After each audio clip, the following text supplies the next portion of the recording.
Welcome to our show, where we embark on a fascinating journey to explore the hidden world of Agatha in Messages of Peace from the Inner Earth, Part 1 of 3.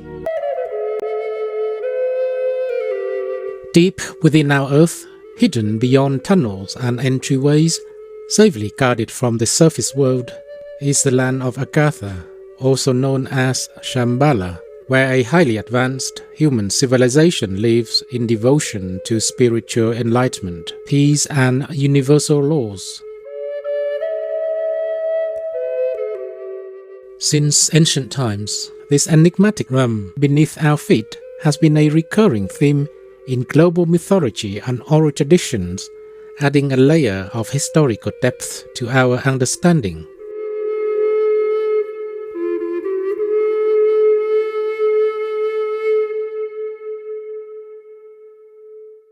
It is genuinely very strange that in every continent of our planet, we find a multitude of legends telling of deep tunnels that lead to a hidden underground godlike civilization.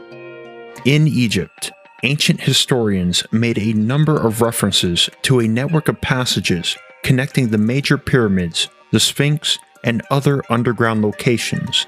In particular, a colossal underground city of 3,000 chambers, lavishly decorated, known in Egyptian legends as the City of the Gods. And again with the tunnels, there is an old Apache legend about a long and deep cave in Arizona which is said to lead to an inner earth kingdom inhabited by a mysterious tribe.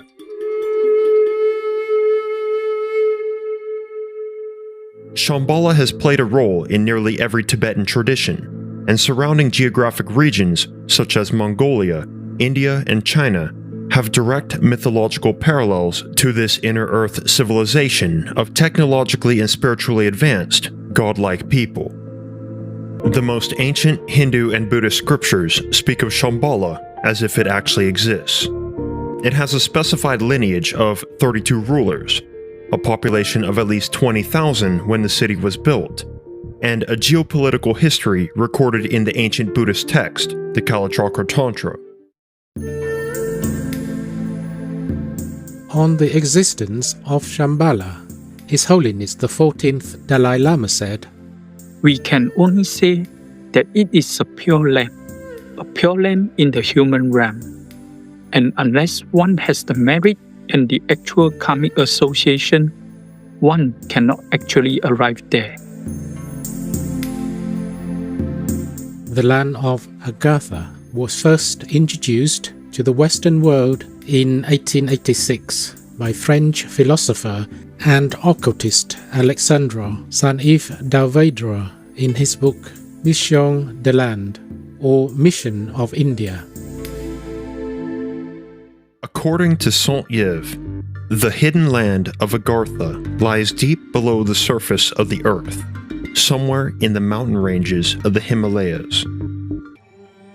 He goes on to reveal that the Agarthian civilization was once above ground, but driven under and concealed from the rest of the world at the onset of the Kali Yuga. Agartha is prophesied to reveal itself to the surface once again, but only once the world above attains spiritual balance in our governance. Saint-Yves would write in his book, Mission of India, that the world of Agartha will be accessible for all mankind when Christianity lives up to the commandments which were once drafted by Moses and God. In the 1920s, famed Russian theosophists and founders of the Agni Yoga Society, Nicholas and Elena Rerik, both vegetarians, led an extensive 5-year expedition covering 15,000 miles across Central Asia and Tibet in search of the mystical land of Shambhala. Even though the mission was publicly declared unsuccessful, Nicholas Rerik left behind journal entries and illustrious paintings that lead us to believe they may have indeed found the entrance to Shambhala. In his paintings, he began obsessively depicting a figure he believed to be the messianic ruler of Shambhala. a being who, according to ancient prophecies, was destined to appear on Earth for the final destruction of the wicked, the renovation of creation, and the restoration of purity. One of the final events recorded in Nicholas's diary was a description of a flying craft, which 7 members of their crew witnessed. In his own words, "On August 5th, something remarkable. We were in our camp in the Kukunar district, not far from the Humboldt chain. We all saw, in a direction from north to south, something big and shiny reflecting the sun, like a huge oval moving at great speed. And we saw how it disappeared into the intense blue sky." First, when Nicholas's diary was finally made public, there was a rather strange entry recorded in the remote valley of Umon, where an old monk led them to the back of a temple, where a large cave opening was blockaded by carefully cut stones. The monk stated that it was a holy entrance to the inner earth kingdom of Shambhala, and forbid them from entering.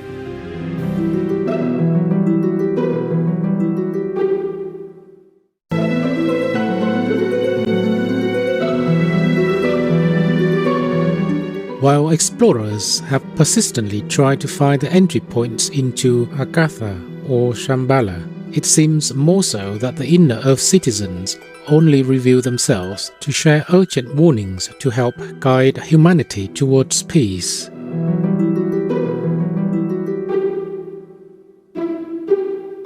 Such is the case with the fascinating story of Admiral Byrd.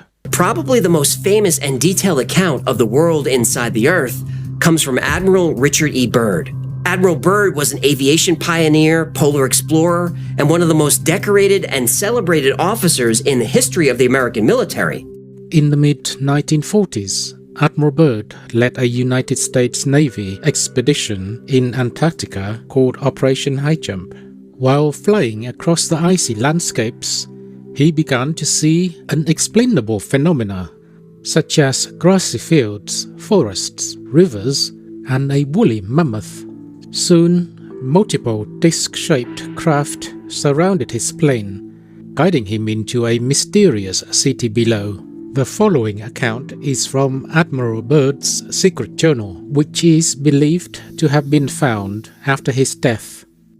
From this point, I write all the following events here from memory. It defies the imagination and would seem all but madness if it had not happened. The radio man and I are taken from the aircraft, and we are received in a most cordial manner. As we approach, the city seems to be made of a crystal material. One of my hosts speaks.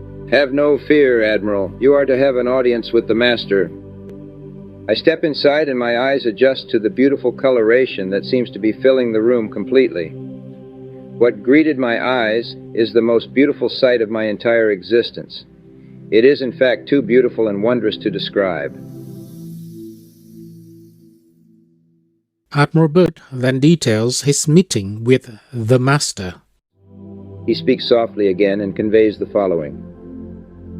"We have let you enter here because you are of noble character and well known on the surface world, Admiral.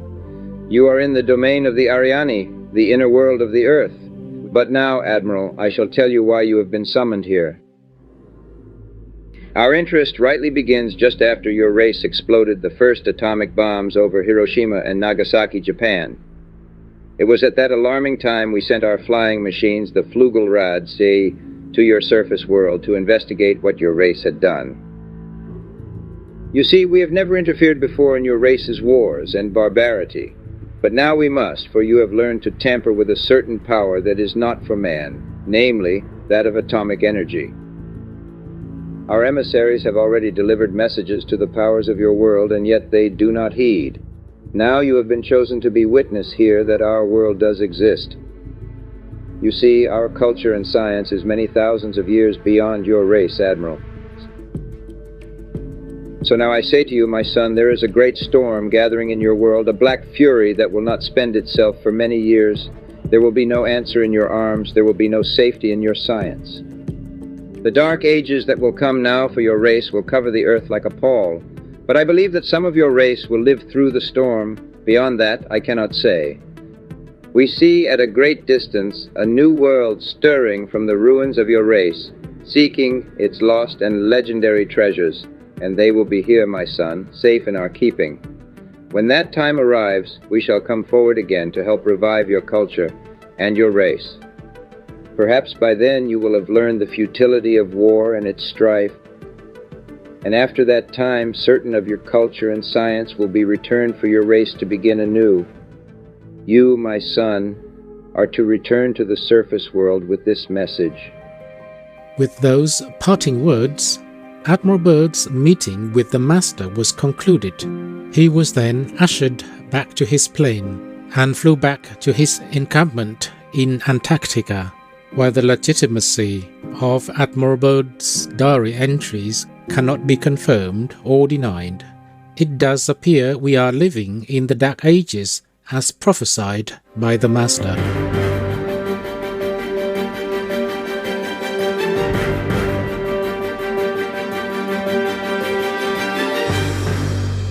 Even though humanity currently faces unprecedented challenges, we can immediately change our course toward a benevolent and peaceful society simply by ending all violence, following God's laws, and adhering to the compassionate vegan lifestyle.